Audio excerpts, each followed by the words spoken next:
लगातार भारत 24 आप तक जानकारी पहुंचा रहा है उत्तरकाशी से, जहां पर रेस्क्यू ऑपरेशन लगातार जारी और कुछ ही समय अब बाकी है जब 41 मजदूर सुरक्षित बाहर आ जाएंगे। पल पल की तैनाती फिलहाल वहां पर है, प्रशासन पूरी तरह से तैनात, एनडीआरएफ एसडीआरएफ भी पूरी तरह से तैनात है।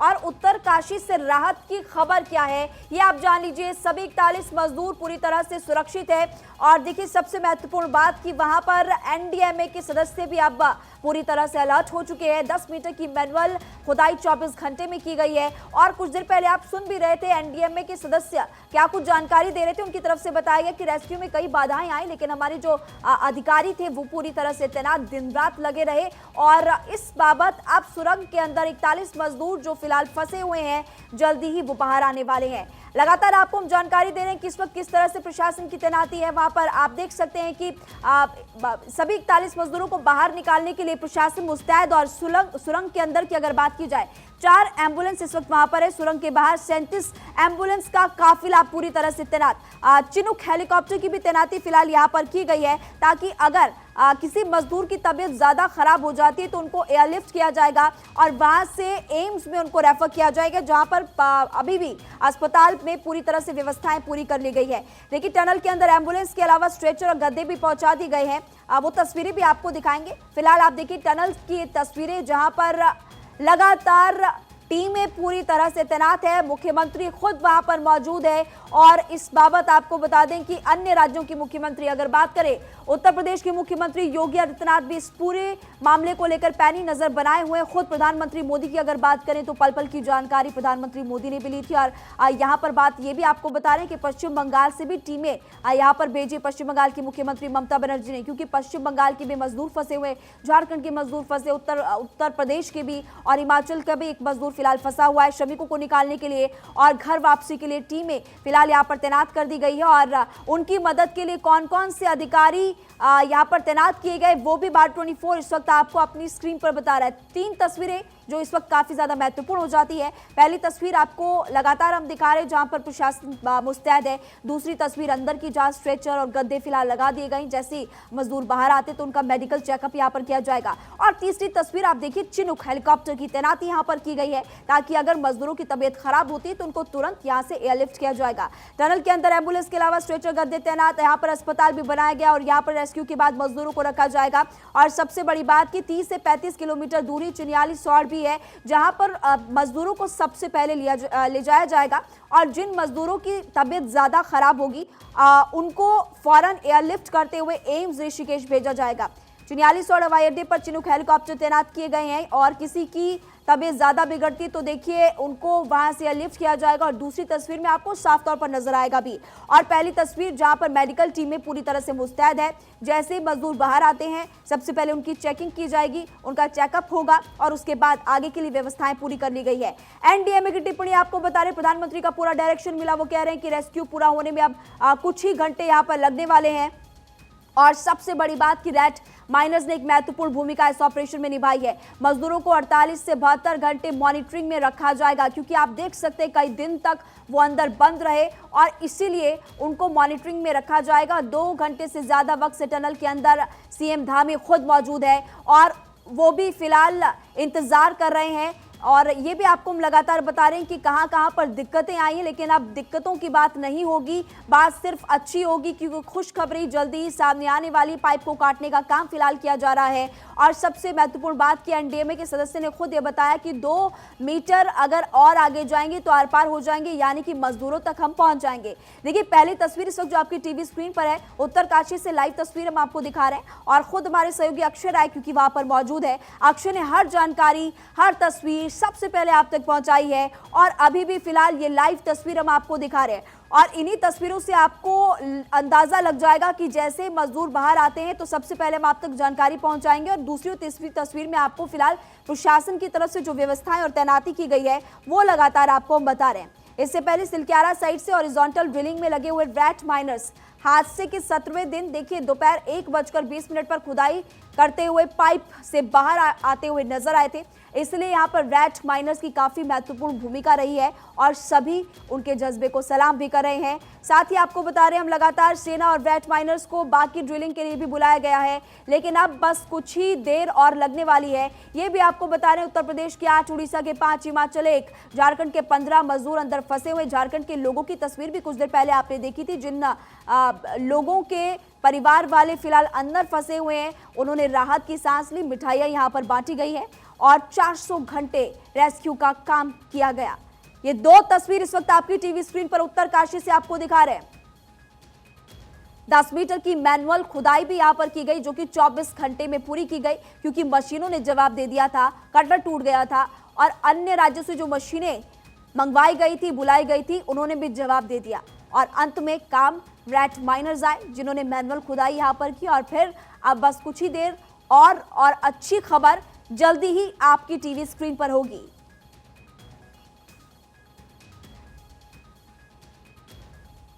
तो फिलहाल आप प्रशासन के इंतजाम देख सकते हैं और लगातार तस्वीरें हम आपको दिखा रहे हैं और मजदूरों के परिजन खुद वहां पर मौजूद।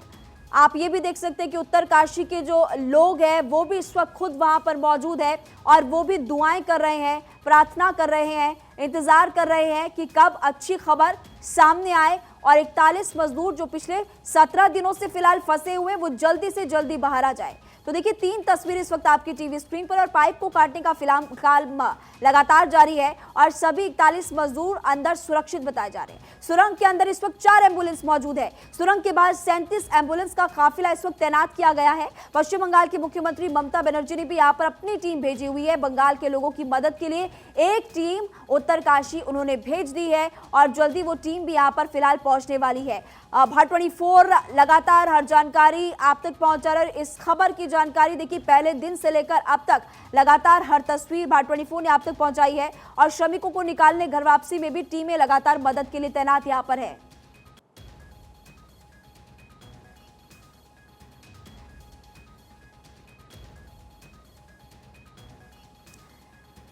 देखिए लगातार आपको हम जानकारी दे रहे हैं कि रेस्क्यू ऑपरेशन जारी और अब आपकी टीवी स्क्रीन पर हम आपको बताएंगे सुरंग हादसा अब तक क्या क्या हुआ। 12 नवंबर की बात की जाए, सुबह 4 बजे सिलक्यारा टनल में हादसा हो गया था और करीब 60 से 70 मीटर के एरिया में टनल ब्लॉक हो गई थी और जैसे ही टनल ब्लॉक हुई मलबा हटाने की कोशिशें शुरू हो गई, लेकिन सभी की सभी कोशिशें यहाँ पर असफल साबित होते हुए नजर आई, क्योंकि बहुत सारी चुनौतियां थी।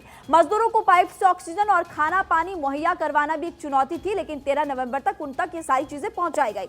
14 नवंबर को क्या हुआ, 35 इंच के डायमीटर का स्टील पाइप मलबे के अंदर डालने की कोशिश यहाँ पर जो टीमें तैनात की गई थी उनकी तरफ से ये कोशिश फिलहाल यहाँ पर 14 नवंबर को की गई, ये खबर सामने आई और 14 नवंबर को आगा ड्रिलिंग मशीन और हाइड्रोलिक जैक की मदद भी ली गई। सफलता उस दौरान भी नहीं मिली। आप यहां पर देख सकते हैं कि अन्य राज्यों से मशीनें बुलाई गई थी और आप ये भी जानते हैं कि ऑस्ट्रेलिया से भी एक टीम यहां पर पहुंची थी। 15 नवंबर को टनल के बाहर मजदूरों को निकालने की कोशिश फिलहाल की जो टीमें वहां पर थी। 15 नवंबर को पीएमओ के हस्तक्षेप के बाद हैवी ऑगर मशीन मंगवाई गई। जब पीएमओ ने हस्तक्षेप किया तो हैवी ऑगर मशीन यहां पर पहुंची और 15 नवंबर को एयरफोर्स का हर्क्यूलिस विमान भी इस मशीन को लेकर आया। उसके बाद 16 नवंबर को हैवी अमेरिकन ड्रिलिंग मशीन का इंस्टॉलेशन यहां पर किया गया और वो इंस्टॉलेशन फिलहाल यहां पर पूरा हुआ। 16 नवंबर को शाम से रेस्क्यू ऑपरेशन दोबारा से शुरू किया गया।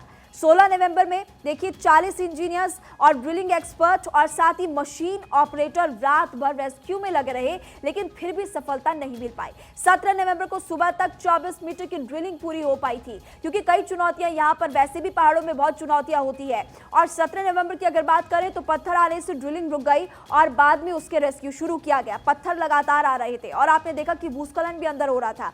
तो 17 नवंबर की जानकारी हम आपको दे रहे हैं कि तब ड्रिलिंग रुकी थी, लेकिन बाद में फिर से रेस्क्यू को शुरू किया गया और उसके बाद रेड माइनर्स यहां पर पहुंचते। रेड माइनर्स महत्वपूर्ण भूमिका निभाते हैं। इस ऑपरेशन से जुड़ी हुई कुछ महत्वपूर्ण तस्वीरें आपको लगातार हम दिखा रहे हैं। 12 नवंबर से लेकर 27 नवंबर तक की ये तस्वीरें आपकी टीवी स्क्रीन पर है कि जैसे हादसा हुआ और तब से लेकर अब तक कैसी तस्वीरें, कैसे प्रशासन यहां पर पहुंचा, मशीनें मंगवाई गई, ऑस्ट्रेलिया से ड्रिलिंग एक्सपर्ट यहां पर पहुंचे, टीमें यहां पर पहुंची, लेकिन आज सफलता अब मिलते हुए नजर आ रही है और शुभ घड़ी जल्दी आने वाली है। 12 नवंबर पहली तस्वीर आप देखिए, जैसे हादसा होता है प्रशासन को सूचना मिलती है और यहाँ पर रेस्क्यू शुरू होता है। 13 नवंबर को आप देख सकते हैं टीम यहाँ पर पहुंच गई। 14 नवंबर को फिर ऑपरेशन की शुरुआत जब की गई थी तो कई चुनौतियां यहाँ पर सामने आई। 15 नवंबर को भी लगातार कोशिशें की गई और उसके बाद आप देख सकते हैं 16, 17, 18 नवंबर को मशीनें, इन तस्वीरों में आपको नजर आएगा कि अलग अलग राज्यों से मंगवाई गई, लेकिन फिर भी सफलता यहां पर नहीं मिली। और 20, 21, 22 नवंबर, 23 नवंबर को आप देख सकते हैं कि राज्यों से कुछ टीमें यहां पर मंगवाई गई। खुद पीएमओ ने हस्तक्षेप किया और तेजी से ऑपरेशन शुरू किया। और 24, 25, 26, 27 नवंबर को आप देख सकते हैं इन तस्वीरों में कि दिन रात टीमें लगी रही, लेकिन अब इन टीमों को सफलता लगातार मिलते हुए नजर आ रही है। और देखिए टनल के बाहर जमावड़ा इस वक्त लगा हुआ है, सुरंग के बाहर धुआंओं का दौर जारी है, एम्बुलेंस की कतारें लगी हुई हैं, आपको सामने अपनी टीवी स्क्रीन पर नजर आ रहा है। भारत 24 देखिए लगातार हर तस्वीर सबसे पहले आप तक पहुंचा रहा है, जिसमें आप देख सकते हैं कि टनल के बाहर इस वक्त जमावड़ा लोगों का लगा हुआ है, प्रार्थनाएं की जा रही है, दुआओं का दौर जारी है और एम्बुलेंस की कतारें बाहर तो लगी हुई है, लेकिन एम्बुलेंस फिलहाल अंदर भी है। अक्षय लगातार हमारे साथ जुड़े हुए हैं। अक्षय, कुछ नई जानकारी, कुछ नया अपडेट अब सामने आया क्या? देखिए महिमा, उम्मीदों पर दुनिया कायम है, हम भी कायम है और कोशिश यही है कि सभी तस्वीर जो यहाँ से निकल करके सामने आ रही हैं बताया जा सके। कहीं ना कहीं निश्चित रूप से कह सकते हैं कि घड़ी आ चुकी है कि मजदूरों को निकालने के कवायद शुरू की जाए, लेकिन सबसे बड़ी बात ये रही है कि अभी पुष्कर सिंह धामी जो मुख्यमंत्री हैं वो मौजूद है, टनल के अंदर मेडिकल टीम जो मौजूद है, 3 एम्बुलेंस मौजूद है। इसके अलावा कहा जा रहा है कि एम्बुलेंस जो है 3 एम्बुलेंस को वहाँ पर भेजा गया है। इसके अलावा एनडीआरएफ, एसडीआरएफ की टीम ऑलरेडी मौजूद है, सेना के जवान मौजूद है। कवायद ये की जा रही है कि जल्द से जल्द मजदूरों को बाहर निकाला जाए। 41 मजदूर पिछले 17 दिन से इस टनल में फंसे हैं और कह सकते हैं कि आज का दिन काफी महत्वपूर्ण होने जा रहा है।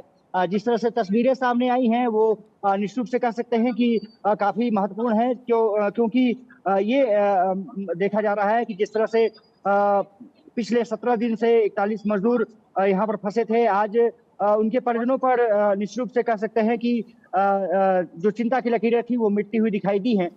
हमें भी इंतजार है कि वो शुभ घड़ी कब आएगी जब वो सभी मजदूर यहाँ पर निकल के सामने आएंगे। हालांकि निश्चित रूप से कह सकते हैं कि तस्वीरें अब सुखद है। ये माना जा रहा है कि जल्दी वो घड़ी आ सकती है जब सभी मजदूर बाहर निकल आएंगे। जल्दी वो घड़ी आ सकती है अक्षय। जो बेचैनी और थी क्योंकि वो अक्षय थोड़ा आप कम खुद हुई। वहां पर मौजूद है, इस वक्त तस्वीरें लगातार हम आप देख रहे हैं कि दुआओं का दौर जारी है, एम्बुलेंस की लंबी लंबी कतार वहां पर लगी हुई है, अंदर भी 4 एम्बुलेंस मैंने सुना है कि तैनात कर दी गई है। आप ये बताइए कि इस वक्त एग्जैक्टली वहां पर चल क्या रहा है अंदर? देखिए, मजदूरों को निकालने की कवायद जारी है और ये कहा जा रहा है कि क्योंकि लगभग 2 से ढाई घंटे हो गए पुष्कर सिंह धामी यहाँ पर पहुंच गए थे और रेस्क्यू ऑपरेशन का जायजा लेने। जो ही उनको इन्फॉर्मेशन मिली कि ब्रेक थ्रू हो चुका है, उसके बाद पुष्कर सिंह धामी पहुंचे, जनरल वीके सिंह पहुंचे और कोशिश लगातार सभी की यही है कि जल्द से जल्द मजदूरों को रेस्क्यू कर उनके परिजनों तक पहुंचाया जाए। एम्बुलेंस की तैनाती है। जिस तरह से कतार देखने को मिली है, सुरंग के बाहर दुआओं का दौर देख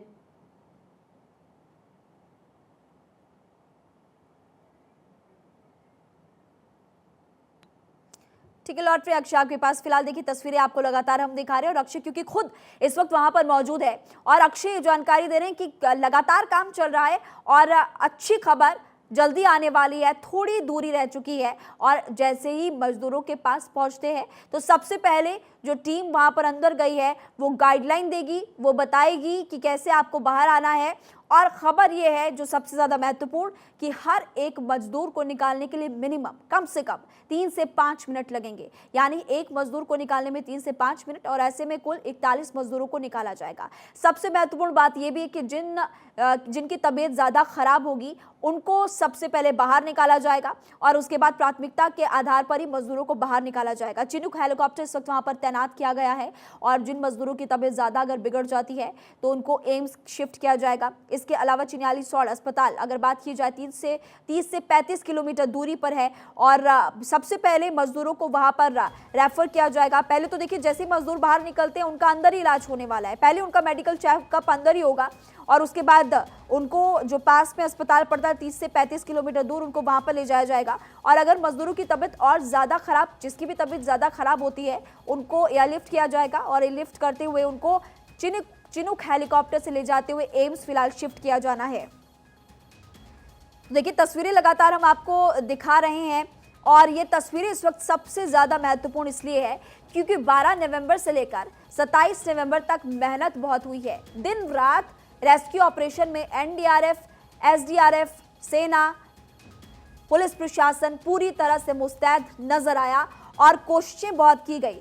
हालांकि काफ़ी चुनौतियां यहाँ पर थी, लेकिन उन चुनौतियों को पार करते हुए हमारे जो जाबाज जवान हैं सभी ने कोशिश की, ड्रिलिंग की गई और अब सफलता बस थोड़ी दूर है। और सबसे बड़ी बात कि देखिए, रैट की अगर बात की जाए, यहाँ पर जो रैट माइनर्स पहुंचे थे उन्होंने काफ़ी महत्वपूर्ण भूमिका। अंत की अगर बात करें, जहाँ पर मशीनों ने भी जवाब दे दिया था, कटर भी खराब हो गया था, वहाँ पर रैट माइनर्स को बुलाया गया और 21 घंटों के अंदर आप देख सकते कि 12 मीटर की ड्रिलिंग उन रैट माइनर्स की तरफ से की गई। इसलिए सबसे ज़्यादा महत्वपूर्ण ये हो जाता है कि रैट होल माइनिंग क्या है। रैट का मतलब चूहा, होल का मतलब छेद, माइनिंग मतलब खुदाई। मतलब साफ है कि छेद में घुसकर चूहे की तरह खुदाई करना। तो इससे आप देख सकते कि अपनी जान पर खेलकर इन रैट माइनर्स ने कैसे ड्रिलिंग की। और अब आपको लगातार देखिए, ग्राफिक्स के जरिए हम आपको बता भी रहे हैं कि रैट होल माइनिंग क्या होती है।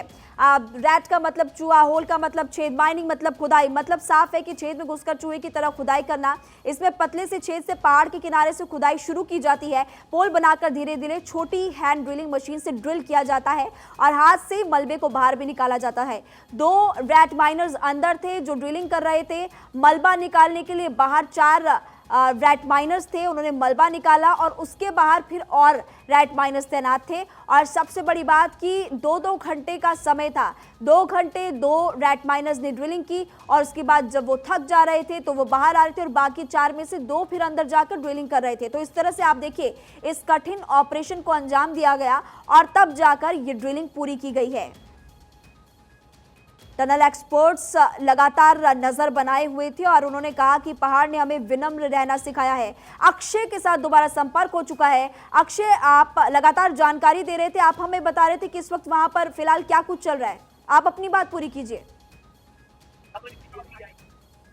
और देखिए, कुछ टेक्निकल इश्यूज था, बट मैं एक बार फिर से जुड़ चुका हूँ और साफ तौर पर है कि सुबह से तस्वीरें दिखा रहे हैं। इनफैक्ट अगर देखा जाए तो भारत 24 लगातार ये कोशिश करता रहा है कि यहाँ से एक एक तस्वीरें देश की जनता को दिखा सके, दर्शकों को दिखा सके। और कहा जा रहा है कि पुष्कर सिंह धामी अब लगातार रेस्क्यू ऑपरेशन को तेज होते देख उनके चेहरे पर भी थोड़ी सी खुशी आई है। परिजन यहीं पर पहुंच चुके हैं, बैग पैक उनका तैयार है और एम्बुलेंस की लगातार कतार यहाँ पर देखने को मिल रही है। कह सकते हैं कि ऑपरेशन अपने अंतिम क्षणों में है।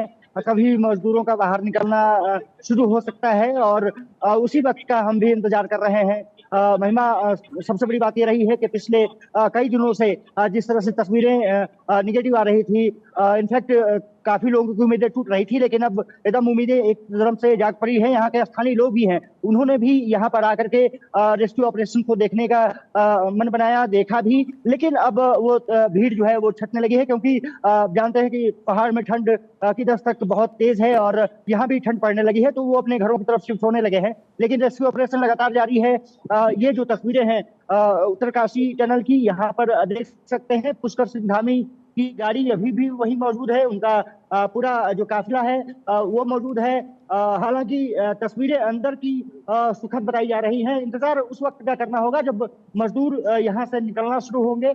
उसी तस्वीरों का सभी इंतजार कर रहे हैं। एम्बुलेंस का यहाँ पर पूरी तरह से अगर कहा जाए तो ढेरा है और सभी इंतजार उस वक्त का कर रहे हैं जबकि रेस्क्यू ऑपरेशन पूरा हो जाएगा, उसको द एंड करने की घोषणा हो जाएगी। उसी पर नजरें बनी हुई है। फिलहाल स्वास्थ्य सुविधाओं पर फोकस किया जा रहा है। चिन्यालीसोड़ में जो कमांडिंग अस्पताल है वहां पर भी तमाम सुविधाएं उपलब्ध कराई है। 41 बेड वहां तैयार किए गए हैं। उत्तरकाशी का जिला अस्पताल, वहां पर भी बेड का इंतजाम करने के लिए बोल दिया गया है। ये कहा जा रहा है कि अगर कुछ बड़ी यानी दिक्कत आई कि किसी मजदूर अक्षय को तो टनल फिर के उसको अंदर रिस्क टनल के बाहर तैयारियां पूरी है और शुभ समाचार का बस इंतजार है। अक्षय, क्योंकि आप लगातार वहां पर बने हुए हैं, आप 12 नवंबर से वहां पर लगातार जैसे हादसा हुआ तो उसके बाद से आप वहां पर पहुंचे और इससे पहले भी आपने उत्तराखंड में जब आपदा आई थी तो आपने कवर किया है। मैं आपसे ये जानना चाहती हूँ कि आप जब वहां पर खुद मौजूद थे तो आपने देखा किस तरह से परेशानियां वहां पर लोगों को आई, लेकिन सबसे बड़ी बात यह है कि पहाड़ों पर जो विकास किया जा रहा है वो पहाड़ों को कहीं ना कहीं विनाश की ओर धकेल रहा है, ऐसा आपको भी लगता है क्या? देखिए, बहुत से लोगों को लगता है क्योंकि जिस तरह से बेतरतीब पहाड़ों का जिस तरह से अतिक्रमण किया जा रहा है, जिस तरह से सुरंगें बनाई जा रही हैं, अब कहा जा रहा है कि जितनी टनल है, लगभग 29 टनल जो निर्माणाधीन है, उसको एनएचआई और रेलवे कॉर्पोरेशन मिलकर के एक सर्वे करने जा रही है। इनफैक्ट सर्वे शुरू हो चुका है। वो अगर सर्वे क्या कुछ कहता है उस पर सभी की नजर रहने वाली है। और साफ तौर पर है कि पहाड़ों पर सुरंग बनाना यहाँ पर दिक्कतों का सामना निश्चित रूप से करना पड़ा है, क्योंकि आपने देखा होगा कि आप मौजूद थे, हम भी मौजूद थे जब जोशीमठ आपदा आई थी। अभी भी वहां पर स्थिति बहुत सुधरी नहीं है और जिस तरह से टनल को जिम्मेदार माना गया, स्थानीय लोग तो टनल को ही जिम्मेदार मानते रहे। हालांकि सरकार ने उस रिपोर्ट को खारिज कर दिया, लेकिन एक बार फिर से जिस तरह से शिलक्यारा टनल में यह हादसा सामने आया है, एक बार फिर से सवाल उठने लगे हैं क्या बेतरतीब जो काम यहाँ पर हो रहे हैं वो उसके जिम्मेदार हैं। और साफ तौर पर है उसकी पर सभी की नजरें रही हैं। हालांकि एक तय है कि सरकार अपने तरीके से तमाम एसओपी करती हैं, स्टैंडर्ड ऑफ प्रोसीजर अपनाए जाते हैं, लेकिन जब टनल में जिस तरह से ये इस तरह की घटनाएं सामने आती है तो सवाल चारों तरफ से उठते हैं। विपक्ष भी अब सवाल उठा रहा है, यहाँ की जनता भी सवाल उठा कहीं ना कहीं रही है। लेकिन अब क्योंकि रेस्क्यू ऑपरेशन अंतिम क्षणों में है तो ये कहा जा रहा है कि वो जल्द से जल्द पूरा हो और उसके बाद जिस तरह से रिपोर्ट आएगी, जो कहा जा रहा है कि टनल के लिए रिपोर्ट तैयार की जा रही है, एनएचआई उसमें शामिल ठीक है है। अक्षय, रिपोर्ट तो यहाँ पर तैयार की जाएगी और रिपोर्ट यहाँ पर तैयार की भी जानी चाहिए, क्योंकि जब आप विकास की बात करते हैं तो विनाश की ओर कहीं ना कहीं पहाड़ों को खींच लाता है और ऐसे में वहां के लोगों की मुश्किलें बढ़ जाती है, जैसे कि यहाँ पर भी एक बार बढ़ी है।